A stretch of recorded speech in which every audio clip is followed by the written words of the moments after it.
Good evening, welcome. I'm John. I'm the event director at Literati Bookstore in downtown Ann Arbor, Michigan. We're pleased to welcome Emma Duffy-Comparone in support of Love Like That and joined in conversation this evening by agent Julie Bearer. First, a quick overview of webinars. For those of you who are just joining us, the chat is closed, but you might want to keep that chat window open during the event, as I will be dropping links to purchase Love Like That from Literati Bookstore. There is also a link to purchase books in the description right below me if you are watching later on YouTube. If you're watching live, you can submit questions for the Q&A portion of tonight's event using the Q&A feature of the webinar available to you at the bottom of your screen or at the top of your screen, wherever your toolbar is, at any time. And I will read a selection of those questions at the conclusion of the conversation. As a reminder, you can shop for more books at literatibookstore.com for curbside pickup if you live in Southeast Michigan or the Ann Arbor area, or to have shipped to your home anywhere in the United States. In lieu of a book purchase, we'd also ask that you consider a $5 donation to sustain our virtual programming. So whether you'd like to think of that as this week's or this month's or this year's subscription to our programming or to our YouTubes if you're watching there, you can make donations at literatibookstore.com/donation. Otherwise, we simply thank you for your attendance this evening or this morning or this afternoon, depending on when and where you may be joining us. And now I'll introduce tonight's author and our moderator. Emma Duffy-Comparone's fiction has appeared in Plowshares, New England Review, One Story, Agni, The Sun, the Pushcart Prize, and elsewhere. A recipient of awards from the Breadloaf and Sewanee Writers Conferences, the McDowell Colony, the Yaddo Corporation, and the Elizabeth George Foundation. She's an assistant professor of creative writing at Merrimack College. Love Like That is her first published book. And Julie Bearer is a literary agent with the Book Group and represents a variety of writers across a literary spectrum with a special emphasis on fiction. Julie's clients have been finalists and winners of numerous grants and prizes, including the National Book Award, the National Book Critics Circle Award, the Booker Prize, the Penn Hemingway Award, the Dylan Thomas Prize, the Los Angeles Times First Book Award, and the Orange Prize. Works by several of her clients have graced the cover of the New York Times Book Review and appeared on national and international bestseller lists. They can't hear you, but they can sense you through the powers of the internet. So please join me in welcoming Emma Duffy-Comparone and Julie Bearer into your living rooms. Thank you so much, John and Literati, for having us. I'm so excited. Yay! This is your first event, right? It is. It is, because the book just came out. I know. It's so thrilling. I feel like it's like a freshly baked loaf of bread right out of the oven. And here's the book for those of you who have not seen it or don't own it yet. I love one of the comments on Instagram said, "I want to eat that book." I don't recommend doing that for your teeth, but in a metaphorical way, go ahead, dive in. Take the knife out first. Emma, would you start by telling us, was little girl Emma like, someday I will be a writer and I will write a book and this is how my life will unfold? Or were you like, yeah, I don't know, I'll just give this writing thing a shot? Yeah, I mean, I think when I was really little, I was like, like a little journalist in my little notebook, and I thought I wanted to be a writer, and I loved to write in school. But then once I hit college, I was really worried about being bad at it. So I tried to major in science, and oh, how'd that go? I wanted to, and my heart was really in it. I wanted to be an environmental lawyer, and so I think I took like forest ecology or something, and I didn't know a tree from my ass, really. So I what you're saying is that didn't go so well. I was so afraid of snakes, and I was looking at all the roots. I thought they were snakes. You don't even like to be outside. No, I realized I'm not even a nature. I mean, I love the beach, but besides that, I can't deal. So I quickly dropped that, and then I majored in like 7 other different things. It was a very circuitous route, basically. And then I took a fiction writing class my senior year. And then and you were like, this is it. I really liked it, and I had a professor who gave me a nudge in that direction. So I didn't go to law school, and then I got an MFA after a year. There you go. Yeah. And were you always like, I want to write stories, or was that part of the experience of being in a workshop that like naturally it's more common for stories to come out of the program? Yeah, that's a good question. I started reading stories a lot in that fiction class. I think that was sort of the first time I'd really been introduced to a lot of contemporary fiction. Like the professor just sort of, threw up stuff that had been in the New Yorker recently, and I just hadn't really been reading like that before then. So I really started to like short stories. But as you said, I mean, I don't know about all MFA programs, but certainly mine. We had to write short stories. I think just by dint of the fact that they're easier to workshop, and it's just Yeah. like to work on a whole novel. So, and my program was just a 1-year program at BU, which was really, looking back, like the most writing I ever did in 1 year. So I wrote I think I wrote 5 or 6 of the stories that are in this Wow. book, actually, that 1 year, which is really strange to think about. But so that just that got me going in that direction for sure. Do you remember who some of the writers were that you first read where you were like, oh, contemporary fiction, kind of cool? Yeah, in fact, I think they remain, my favorites. Like I remember reading that story "Debarking" by Laurie Moore, and oh my god, and no one else thought it was funny, and I was just like, and I just taught it a couple of days ago in class, and I don't know if I'm just a bad teacher, but I wind up just like reading it out loud because I want them to see me laughing at it, and like. And did they laugh or did they not laugh? I think Were they they're- laughing at you? Yeah, I think they're kind of laughing at me laughing, like having this like quiet, like private pleasure. Yeah. It's bizarre. I look weird, but I'm like still really laughing at it. But anyway, I remember reading that story, and I remember reading like Saunders and Jim Lahiri, and I read Secretary by Mary Gaskill for the first time, and I had seen the movie, so I loved the movie anyway, which is very different than the story, obviously. Yeah. But I loved her style, so just a lot of stylists were I got exposed to in that class, and I just absolutely love them. It's funny that you mentioned Mary Gateskill and Laurie Moore, because those are two names that I myself thought of when I first read your work, and I know have been mentioned by other people in reference to your work. And I wonder if that feels really weird to you. Like, is it flattering, or is it like odd, or? Yeah, I mean, I guess it's flattering, but then I just think like, well, not as good as they are. But yeah, I mean, I'm sure it's inevitable because I did read them. I read them a lot, and They were big influences, they were right? big influences. Probably like the kind of darkness in the Gateskill stories. Yes. And Well, then, the Gateskill, especially, that reminds me when I first read the book as a whole, or maybe it was enough stories that I knew like, oh, this is, I really want to work on this with you. This is exciting. I remember saying to my husband at the time, like, these make me feel dirty, but in a good way. Like dirty, but like not just dirty, sexy, but like dirty, also just dirty. like wrong. Like kind of wrong, but just the right amount of wrong. And I think that both Mary Gateskill and also sort of what you're describing about Laurie Moore is like some people I think just don't get that sense of humor. Yeah, I don't. And I wonder what do you think that's about? I don't know. I mean, humor is it's obviously so subjective, I guess.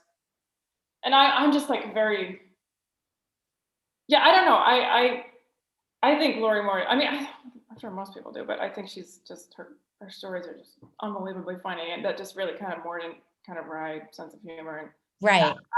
I love it, and I grew up with, at least I think, pretty funny women. Like my mother's really funny, and but it's a very dry kind of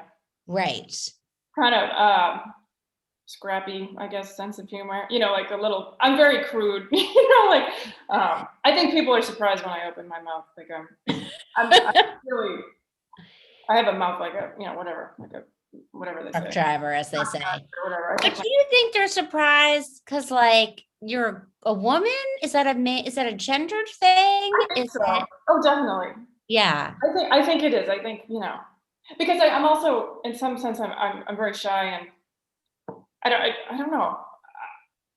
I don't know what it is, but I think it does have to do with being a woman, and I don't know if it's like because I'm an educated woman. I don't know what it is, but I just love swearing. I love to swear. Like my mother's, it's just sort of our Just like There is, I think you're right. There's sort of a raunchiness. I think that's what I'm responding to in these stories. And it's matched by women, especially characters, not doing what you'd sort of expect them to do, right? Not behaving in ways that we're kind of taught women should behave. But also in ways that like are deeply uncomfortable. I mean, I feel like there's so many cringy, wonderfully cringy moments. And I wondered whether you like, do you feel cringy? Like, are you, when you write about them, are you like, I'm sorry, but I have to make you, oh, it's uncomfortable? Or are you, it does, do you not have that? Like my son and I are both, I notice like, we can't really watch a lot of reality TV because we get so uncomfortable when other people are embarrassed. Oh, totally. But not everybody feels that way. Oh no, I have to like look at my phone or I can't. Right. Pretend you're like, oh, I gotta go get a cup. I gotta go get something to drink. I'll be right back. No, don't pause it for me. It's okay. Keep going. I've seen this one before. Yeah, no, I definitely get that. And I'm trying to think of how I felt in this, like when I was writing the. Yeah. I think I'm more honestly, I think I'm more cringing now, like stuff that I wrote, and I'm like, oh, now people are like reading that, so I don't know, but I'm also, I think I'm my humor is also like, I'm very self-deprecating, so I think in some ways I'm throwing these characters in these really kind of awkward, ugly situations, not necessarily because I've been there, but like, I think I can relate to someone being that messy. Yeah, but it's not so uncomfortable for you to watch them embarrassing themselves that you can't put them in those scenarios. I guess not. I don't know what that says about me. Yeah, I guess not. I guess maybe on some level, I think I am relating to it, because yeah, kind of fun for me. Not fun. It sounds almost sadistic, but I think it is kind of fun because I think the tougher the spot I'm in, usually the more I'm laughing at myself. Just as a human being, so I think that's kind of how I'm approaching probably the writing. Yeah.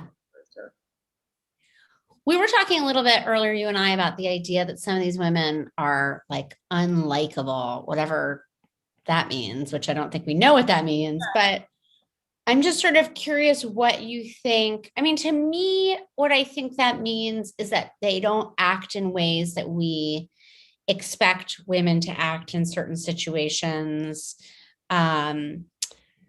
For example, like an inappropriate suitor is somewhat attractive, or a appropriate suitor is rejected, or they're making life choices that you feel almost in a way that, like, as women following the rules, they shouldn't be entitled to make. Yeah. And I wonder why that makes people why people feel the need to point that out about them and what that makes people feel. Yeah, and then the fact that that makes them unlikable because they're making different choices than maybe, that person would. But yeah, it's, because I didn't write these as linked or anything. I was just sort of writing them as they came. But right. But now seeing it as a whole, I'm like, wow, there's a lot of married men in here. We won't, it's a lot of older, inappropriate. Yes. Yeah, I should have just called it like older men. That's probably what it's. I mean, it's obvious I'm obviously working through some clearly. Hopefully, I think I'm almost over that. You're past that, yes. Yeah. But and I don't think I would be probably writing these now at 33 or whatever. But I can see what I'm. But that's, I think, what's so likable to me about them is that we've all been there, right? We've all made these kinds of, the choices where you're like, no, don't. Yeah, like you see the train wreck. You see the train wreck happening and you're powerless to stop it. But you also, I think a part of you can understand why that train wreck is so attractive. And especially like if your life is kind of a train wreck, you're like, well, what's one more car going off the rails at this point? Right, exactly. And I think some of them kind of know it's the train wreck. Yes. Most of them, maybe the ones where they're a little younger. Well, I think that's actually the part of them that is considered unlikable, is that they're unapologetic about the fact that it's a train wreck. Yeah, and that's the part where, I mean, I guess obviously likability is completely subjective, right? Yeah, yeah. And maybe likability is the wrong No, but I know what you're word. saying, and whereas I almost think a character would be less likable if they were doing all these awful, or making these decisions and not knowing it was a train wreck. Like, Yeah. part of me, Just be like, come on, this is ridiculous. right? Like, part of me hopes that sort of the self-awareness somehow redeems it a little bit, or the combination of that is the part Yeah. where that's kind of, I guess, the combination of like the self-awareness and the mistakes, like for me, the humor is born from that, because it is. Do you think that people that description is a reaction to the darkness in it, to the like, can you make fun of things and allow you, like, are we allowed to be funny when things are so effed up in a way? Right. And I mean, that's how I live my life. So I guess that's clear. I mean, I definitely cope with, that's just how I approach my life. Like I'm usually laughing. Like, I guess I would call it like sick laughter. Like, you shouldn't really be laughing, or it's like so dark it's funny or whatever. That's just how I don't know. I think that's just like, I don't think you're alone in that. Like my flavor of resilience or whatever. It's just being. I think I had whatever gets you through. I mean, what'd you say? I said whatever gets you through. Exactly. You need everyone needs something. Do you feel, I mean, a lot of, I think, debut writers get asked this question. Do you feel there's a lot autobiographical in the book? And have people asked you that? And are you worried about that? And do you feel like it's less about situations and more about emotions, or how much of yourself is in the book? Yeah. And I was thinking about that. I've been thinking about that, obviously. And I'd say for the most part, it's not, it's not autobiographical, but I can see, I guess the part that maybe I guess I'd say personal is that, I can definitely see the versions of me who wrote each story, so That's so interesting. like, oh, I know, like the college kid wrote this one because like I was trying to impress so and so or whatever, or like, oh, I was worried about this or and other ones, I can, like, the characters are worrying about certain things, or they're interested in certain things, and I think that's probably, to some extent maybe what I was interested in too, so it's not necessarily writing about not my own life or events in my life, but yes, I think the spirit of that Emma in each year is definitely, I mean, it's kind of hard for it not to be, but it's definitely present there. Right. So yeah, does that make sense? It does. So where do you get your inspiration for your stories from? Yeah, I mean, usually it's probably it's like a seed of something. I mean, I've tried to write about my life, and it usually just, it falls so flat, like it's very dull, and it just usually needs at least a couple other elements to sort of throw, because no one's life is that interesting. And then if I feel like I'm writing too closely to it, it just doesn't let, fiction can't evolve from that. If you too religious about it. So I usually it's sometimes it's just like sometimes I'll start with like a voice, or sometimes I'll start with maybe just a little thing that happened to me, or even like an apartment I lived in, or like a neighborhood I lived in, or something I witnessed, or and usually I'll have to throw in, I'll have to sort of have it collide with a couple other things. And does it sometimes not work? Like, do you sometimes, so you're like, I have an idea for the story, and you spent however long on it, and then you're like, well, that's not I think I have a folder of about 7 stories that I keep, that I'm working, and I just can't get there's just something I can't get going. Yeah. Because I just haven't cracked it or whatever. And usually it's the voice. I can't find the right voice or the right tone. Interesting. For this particular story. And often it's the pace. I just can't find like the right pacing. So I think that's usually how I feel like you worked on these for a long time over the course of the years that we were together. Was it hard to sort of say like, okay, I'm done. Like, let's send them out and see what happens. I think what was hard for me is to get it done. So like I had, I probably wrote 6 of them when I was 23 or 5 or 6. And then I don't know, I got out of school and I just didn't have the fire under my butt to write as much, and I needed to sort of figure out And I could not provide that fire. No. Yeah, no, you weren't scary enough. I was like, where are the rest of the stories at? I remember actually. Oh my god! I remember when we first talked on the phone. You wrote me like a really nice email right after the phone conversation, and you said something like, "Oh, I just sold the collection. It took her 7 years, but don't worry, that won't be you." And it literally was me. Like, I think it was like 7 years later.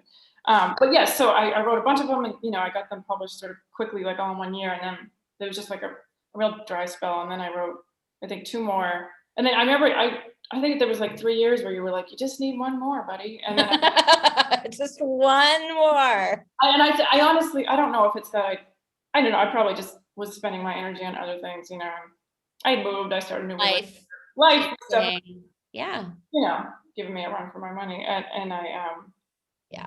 I probably just wasn't putting the writing first, or I just didn't have the energy or something. But Yeah. I did, again, I have this folder. So I clearly was, when I look back, I realized I was really working really hard. I couldn't get the story. It just wasn't gelling. But I also think part of me probably was nervous about publishing it. Yeah. I was sort of ambivalent about it, and maybe to speak to the unlikability, like, I don't even know if this makes sense, but almost not liking the version of me who wrote some of them, like almost not wanting to give that life, that part of me, Oh, yeah. more air, and there might even be a little shame in there, like, oh, I don't know, I'm glad I kind of yes, right. The younger self of us, that's like, oh, it's so painful now to look back and see all of that. And you have evolved as a writer, but you've also evolved as a person. So you're just like, it's just, you almost can't look. And I was really worried about the editorial process because I didn't want to have to go back and really correct, like dig in there and be like, I wouldn't write that anymore. So yeah, in some ways, like half of this book is a younger book, and then half of it is pretty recent. Yeah. So and did it also, how much has teaching affected your writing, not just like time-wise, but also like how you look at your writing? Well, it's funny. I hope none of them are watching me right now, but sometimes I'll look at my own writing and I'll think like, I don't know if this is any better than like anyone. Because you just I'm telling you it is. You're just reading so much student work, and you're just like, I don't know. You lose perspective, I think, is what you're saying. Does that even spell right? My own, so takes energy, and I love to teach. I really love it, but I do. You? I do, and I'm an introvert, so after a day of teaching, I'm like really tired, and I'm just very. It's like kind of introvert. I'm drained, So yeah, and then in the summer, it's like you gotta write. Like I have 3 months. It's like a devil's bargain. I feel like people think that like, oh, it's the best thing to do if you're a writer. You have all summer off, but you're totally exhausted and drained, and it's actually not that long. The summer is not that long. It's not. And then I have beach anxiety, so I have to get to the beach like every day. Yeah. So nice day. My heart's pounding because I know it. The sun's out, and I gotta hit the beach. So the beach is a very big thing for you. It's in your work a lot. Can you talk a little bit about the beach? Oh, sure. I'd love to talk about. Sure. No, but yeah, I grew up on the New Hampshire coast, so it's. I think if you're not really from around there, you might not even know. You don't even know that there's a coast. I wouldn't know. Yeah, there's just like this tiny point, and you're like 10 minutes from Mass, and you're 2 minutes from Maine. It's just it's not even. It's just its own thing. It's called the Seacoast. But I grew up right there, and it's called Portsmouth. Yeah, and I went to the beach I go to the beach all the time. I don't know. I just love it. Like it's my soul home, and I really grieve. I really grieve in the fall when I can't go to the. Like I know it's that last beach day, and I'm just like you can hit. Are you like there into like October, and you're like, it's October 31st. It's probably the last day I should be going. No, in fact, the day we've my partner and I were driving to the beach, and it was the day we finally found out Biden had won, and we were in the car, so we were driving to the beach, and the people had signs. It's cute, but that was what, I don't know. It was actually a beautiful day in New York, at least. So, I'll go all year round.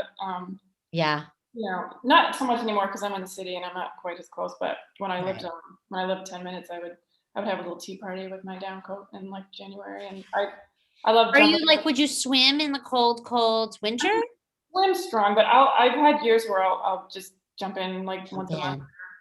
Yeah. I love it. It really, it's my home. So it definitely, a lot of the stories sort of not take place on the beach, but the water's around. Yeah. And also like that beach community life, which I think, and I mean, another thing I think you play with so interestingly in this collection is the idea of class and sort of like these very beautiful sort of wealthy settings, but not wealthy people.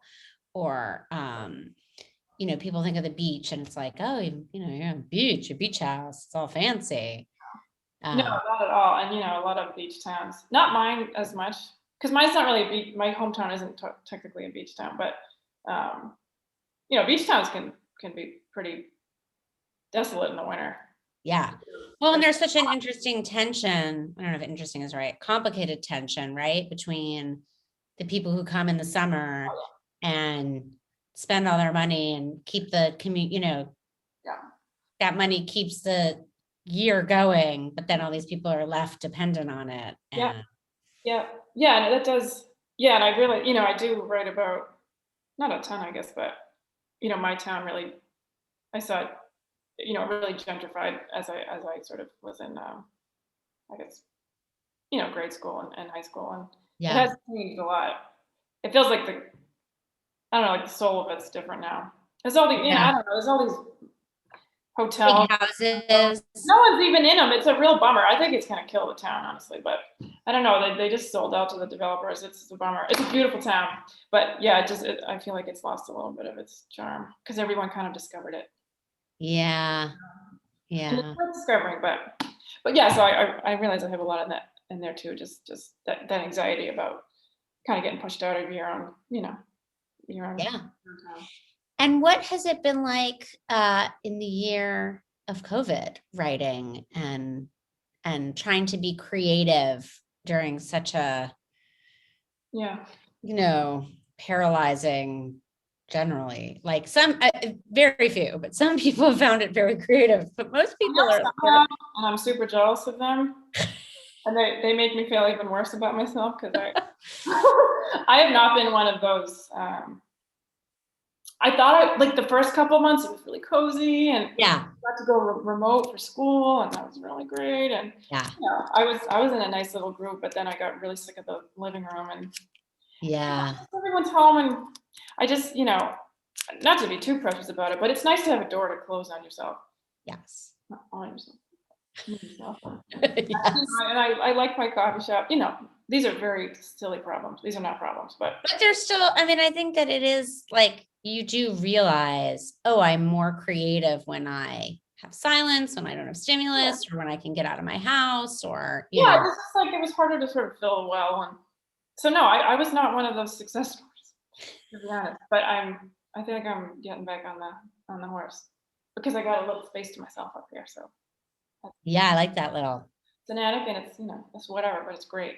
But it's just people coming in, make eggs and have meetings and, it's just distracting. Yes, it's the people coming in and out. Oh, is it the cats? Who is it? So, and just the sort of the I feel like all of our pets are just going to be like, wait, you're going now? When in the after times, like we have this cat that we got from a shelter who's never been particularly friendly. And like just in the last year, she finally got friendly. And like, now I'm like, oh, she's going to be so angry at us when we go back to real life and we like leave her alone. She'll be okay, hopefully. Okay, I'm trying to think if I've covered most of the things I wanted to ask you about. Writers who influence you. Can you talk a little bit about moving from the short story form to the novel form? If it doesn't make you want to throw up. I mean, it kind of makes you want to. It's very, it's challenging. I mean, it's giving me a run for my money in a good way, but it's just a very different. It is. People think that short stories are like mini novels and you're like, but no, it's not at all. I'm really struggling. It's that pacing, it's just in the scope. Yes. And I think that's why my little folder of so far failed stories because I keep starting what I think is a novel, and I'm like, Right. And then they're like a story, but that isn't really a story. right. And then I'm like, well, maybe it's a first chapter and a story, but it's not. It's neither really. So that, Yeah. older. So it's it's a it's a challenge, you know, and maybe it's just because I know some people will just they'll start with novels and maybe they'll never write stories, and maybe Yes. go because I'm sort of because I'm constantly cutting stuff out, thinking that I'm writing for a 20-page. Right. It's like the compression, right? It's like when you're writing a story, you're so focused on like, how can I fit everything into this tight No, space and tell you everything you need to know in 20 pages? And in a novel, it's like, how do I draw this out so it's interesting for 200 pages? how far? I don't know. Yeah, so that's exactly it. And I need to just I'm just getting better at just not censoring so quickly. So Yeah. Yeah. How I mean, when you're writing your stories, you censor as you go, or you think of it all and then you like, what's your process? I think I try to have like a premise, and I find I'm often writing toward an ending. I think That you know ahead of time, or you're like, something happens. no, often I think I know like what like the last image is, so I'm trying to write. Usually it changes, but I think I'm writing toward that. Um, but I would love to be the type of person who just kind of gets a draft down in a day, and I hear those lovely stories. I'd love to be that person, but I'm really not. I think I'm more of like that paragraph's done.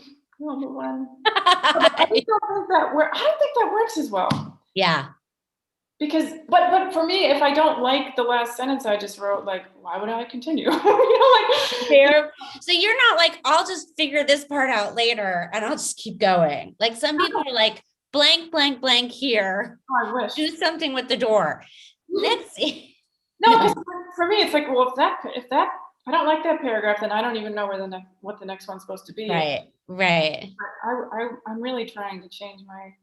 Maybe you can't do that, but I would love to. I don't know. I think everybody has their own I process. think they do, but I'd like to be a little less. I'd like to try it out. Yeah. Who knows? It might be, you know. Were you going to read for us? I just remembered that Did, it's it. did I? Yeah. Can you read a tiny bit? Yeah. What should I? What should I read? Read a page. Just like surprise us with a page. I forgot that I wanted to ask you to read it. I think that's always fun. I'll just okay. Random page, really. All right, fine. I'll do the first page of this story here, called the offering. The offering. Okay. My fourth grade teacher, Mrs. Finger, after escorting Polly DeBona to the principal's office for yelling that she had ass smell, dropped like 40 sandbags into her rocking chair and announced that we were getting a paraprofessional. A what? Eva Patterson said. An aide, Mrs. Finger said, kicking off her stilettos and pinching a few Advils from her pillbox. The community college just sprang her. Her name's Miss Jennings. She's going to give me a hand.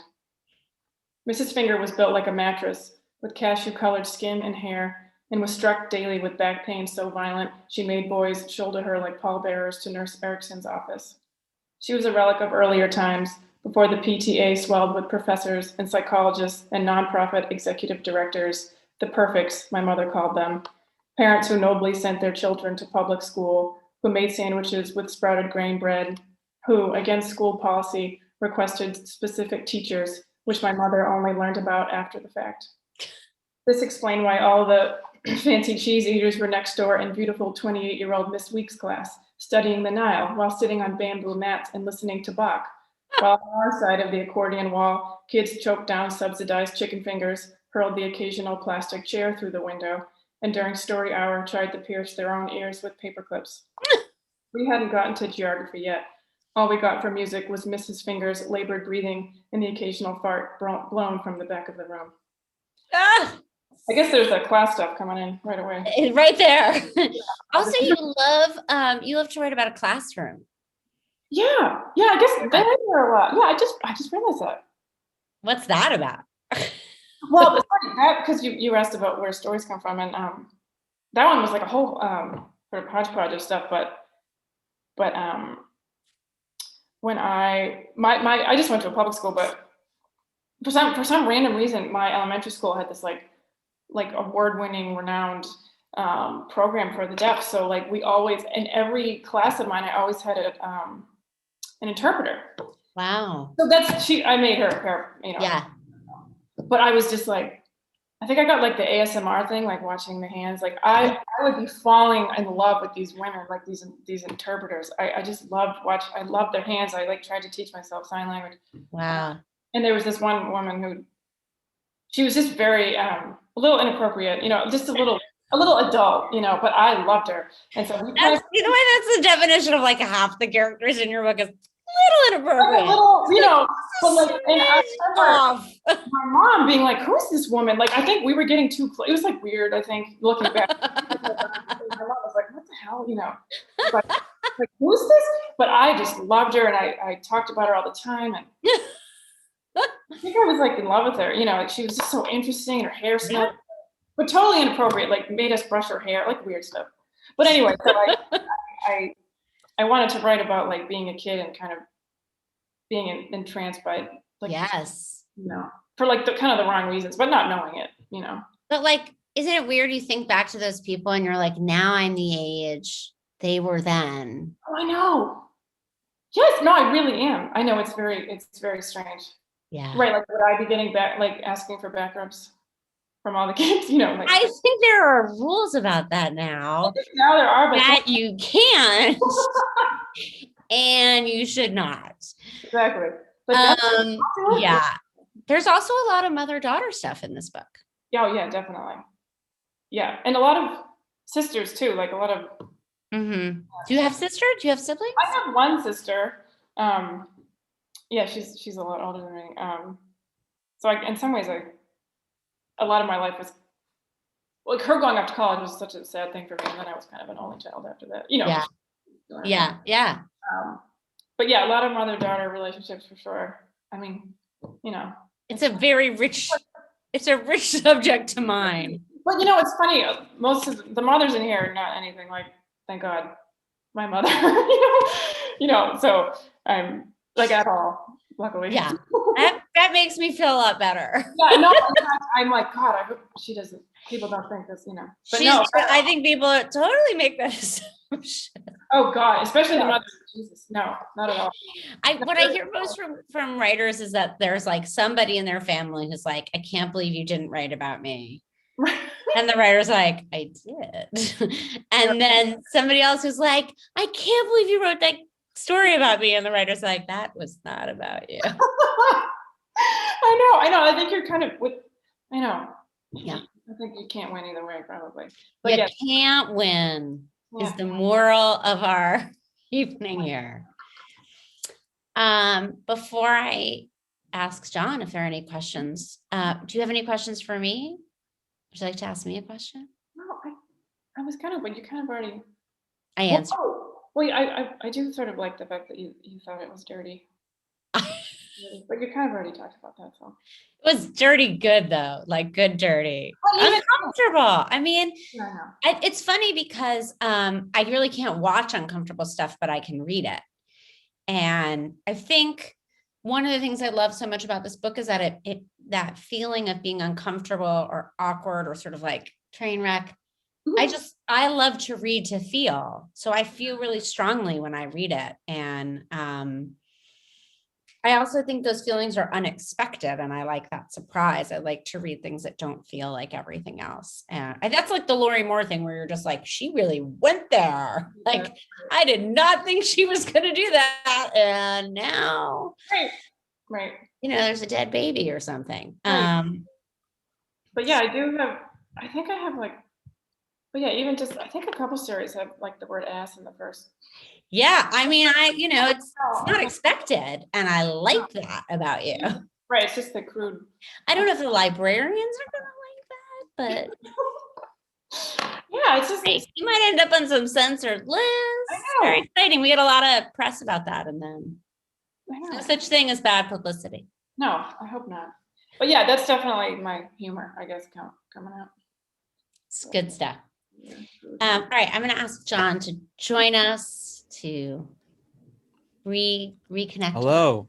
Hello, Sean. We do have a question so far. If viewers have questions, they can, of course, use the Q&A to submit them, and I will ask them. The first question, I think it maybe dovetails on or loops in some of the various things you were talking about, but perhaps is an opportunity to open up further.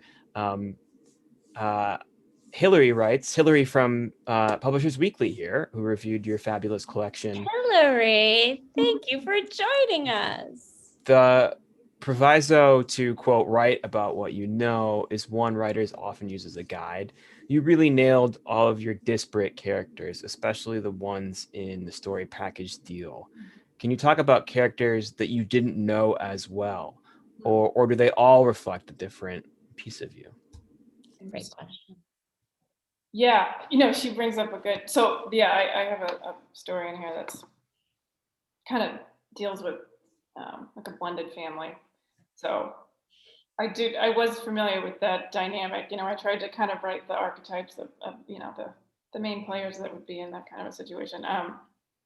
So I think I knew that character. But yeah, in terms of the other characters, I didn't know them as well. Like they weren't really coming from. I mean, they're all coming from my, sensibility, I guess, or my consciousness. But I didn't know them as well, so I had to really imagine what they were up to, and I think some of them. I'm actually flipping through because I'm trying to remember who's in here. What did I say about? Yeah, I think it's more sort of what I was talking about earlier, which is that I each character is definitely wants something I probably wanted at the time as a human being writing it, or something, or is afraid of something I was afraid of, or it just has certain priorities that maybe I was trying to. So like the emotional truth of I them think that's maybe what is something that felt real to you, but their circumstances or their story was constructed. No, exactly, but exactly, like their heart, there was something in there that I was, because otherwise I probably wouldn't have written it. I think that's why they all feel so fully realized, actually, is because the core of them is so true. Yeah, maybe that. Yeah, I hope that's true. But yeah, I think that's what that's about. Definitely. Yeah, it's almost like a diary in a way of my 20s. I was about to ask if you do research or if there's like some kind of special trick That's to funny. keep I was going to ask that question too. to keep all the characters, synchronicity, to keep all the characters, situation. Like, I'm not saying like a corkboard thing where know where everybody is or who they are and what they do in their free time and stuff, but hearing you talk about this, I also wonder if it's just returning to that emotional motivation or that want, and then continually fleshing out the character from that kind of. Is it rather that when you're revising a story or returning to a story after putting it away, that you're just sort of trying to link back into something that's familiar because there's an emotional core or a motivational core at the center of that character that's going to drive them and going to be like, yes, this thing, more than like, oh, so and so a character wears blue shoes and they live in this house and this is how I'm sort of partitioning them. Cereal for breakfast, right? Yes, yeah. Yeah, I've never done the corkboard thing. Like I've never like had a little pot, like I'm gonna put a bunch of traits in it and mix it up and see who comes out. Like it usually is just coming from that sort of emotional truth. And then I think I definitely go from there. So no, I've never, the one I'm trying to think of, you mentioned research. The story about the blended family, I did a lot of, the reason I started writing it was I started to talk to other women who were in sort of a stepmother situation. And I was like, whoa, like I was blown away by the fact that all of our stories were very similar, and then I was reading a lot of like self-help books and stuff like that. And again, all the stories in there and just the the guidance just was speaking very, very loud and clear to sort of, what I was going through. And then, so in terms of research, I for that story, I did read a lot of books for blended, self-help books for blended families. And then I started reading a lot of the message boards are really fun if you ever want to check out Oh God. the step parent Reddit's really hilarious. I might have to check that. You know, it's funny because it's just it's just Yes. it's textbook. You know, it's a very tough situation, and everyone's kind of dealing with it in similar ways. So that story, I did. I guess you could call that research for sure. Could I ask a question about the author-agent relationship, if that's okay? Yeah, totally. I'm sorry if I missed any parts of it where you talked about it in more detail, but you know, hearing you mention your relationship in the process of this book, but I'm wondering. Seems like all my questions are always about revising. I'm very, for some reason, obsessed with revision, and the thing I keep thinking about when we were having these events is I'm often struck by how much of the, for me and for other authors, how much of the creative process happens in revision, and new discoveries happen in revision, and that kind of stuff. And so, but I don't know what that's like when you have someone on board for you that's standing behind this book and selling that book. And so, Emma, I'm wondering if you could talk about, and also curious to hear from Julia as well, like what it's like to go through the sort of initial processes of a writer, of like writing on your own or writing for a workshop or writing to write, to having a collaborative relationship with someone who is trying to get your book born into the world. Yeah, I mean, I'm really lucky because Julie's a fabulous reader, and often I don't have I know I should be in a writing group. I'm not, but shame on you. Just shame. My boyfriend's my best reader, and then I give it to Julie. Basically, like, you're it. No, but she's a wonderful reader, and so, and always right on the money, you know, in terms of her judgment. So I feel really lucky in that regard. So yeah, I usually will just send a story to her, and then yeah, when I was finally done with the book, we hadn't even been in touch in a while because I just sort of disappeared. Yes. I was like, am I still your client? And you were like, yes. Okay. Yes. Where's your book? So yeah, that process. I don't know. Maybe I'm just really lucky, but it was very smooth for at least for me, because you were like, you know, I think this is pretty much done, and you gave me some great pointers for, you know, just kind of massaging a little bit into place, and then I pretty much put it into her hands. Yeah, it's really, I mean, I feel like for us, it was pretty smooth. And I don't know whether that's like you just did a lot of revision on your end before you came to me. I mean, every writer is different. I love the editing part. That's one of my favorite parts of the job. And that's one of the things I feel like I can bring to the table. And it's one of the things that I really am passionate about. But every author needs a different amount of it. And so, like, especially with the story collection, it's really about like super line editing, and then thinking about like the order of the stories, and is there like a beat that's missing here? Like, that's why it was like, you need one more, not just like in terms of like page count, but like there's an emotional beat missing. Which is different from like when a client comes to me with a manuscript of a novel, and I tend to do a lot more like rearranging of like, this plot point is undeveloped and this character needs, you know, to be amped up, and this whole story doesn't work. Let's get rid of it. But it's really, I find it really fun. And I think it's really important to feel, you know, that both your editor at your publishing house and your agent can help you just bring out the stuff that you can't see anymore. Cause I think like at a certain point, you're just like, I've been staring at it too long. Right. Yeah. That's great. Thank you. Charles Yu writes in with, I think, the perfect last question. Charles you sweetie. He says, John took my question, so now I'm going to ask, and I'll pose it to both of you. What's your favorite kind of cake? Ooh. Oh, good question. Thank you. Julie, do you? I'm not a big cake person. I'm actually not a huge sweets person. But over, I think it the last holiday weekend, whatever it was, my kids and I made these sort of souffle cakes that were in the Times. The recipe had been in the Times. My cousin Diane pointed it out and sent it to us. It was actually like a really easy recipe. And you make them in those little individual dishes, the little. Yeah, little cups. Yeah. And then we forgot that the recipe had said like 2 people eat one. So we each took one. Of course. I'm so sick. I mean, I wasn't sick, but it was so sweet and so chocolatey, but it was just amazing. It was like sort of souffle. It was like a molten chocolate in the middle. Oh, yeah. Is it flourless? No. No, was it flourless? No, it was so good. I'll send you the recipe. It's in the New York Times app, which is my favorite thing now. Also, Charles, you introduced me to all the sweets at the Milk Bar, the Momofuku. And now we're like quite obsessed in my house with those little truffle balls. And so thanks, Charles. Yeah. They deliver anywhere too, right? They deliver anywhere. That's bad to know. Yes, it is. They also happen to be located like 4 blocks away from my apartment. What's your favorite cake? Well, I think probably just chocolate. Chocolate.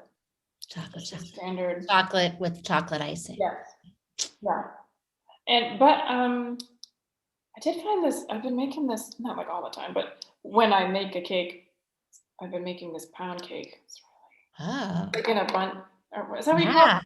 Yeah, with the thing in the middle. Yeah. So it's so good. Put a little bit of like almond extract. Oh yeah, I love that stuff. And then I just make like a whipped cream. Oh, now you're getting fancy. You just do it in the KitchenAid thing, and then little whipped cream and like a little strawberries. Very simple and beautiful. But I'll take any cake. I'll take carrot cake. There you go. I think that's supposed to be. Is that supposed to be carrot cake? Yeah. It looks like carrot cake. It does. I think it is carrot cake. What I thought. Nice cream cheese frosting. Yeah. Well, we have reached the top of the hour. Emma Duffy-Comparone, Julie Bearer, thank you so much for joining us at Home with Literati this evening. It was a pleasure to have you both. I hope we can have you in the bookstore sometime in the not too distant future. But yeah, until then, continue to stay safe and be well. To all of our viewers, thank you for joining us. We hope you continue to stay safe and be well. You can buy Love Like That from Literati Bookstore. The link's in the chat, and there's links in the YouTube description below. And while you buy it and read it, I hope that fills up your warm spring, summer days to come. And until the next time, we'll see you at the next event. So good night, everybody. Thank you so much. Thanks, Sean. Thank you, Literati. Thanks, everybody.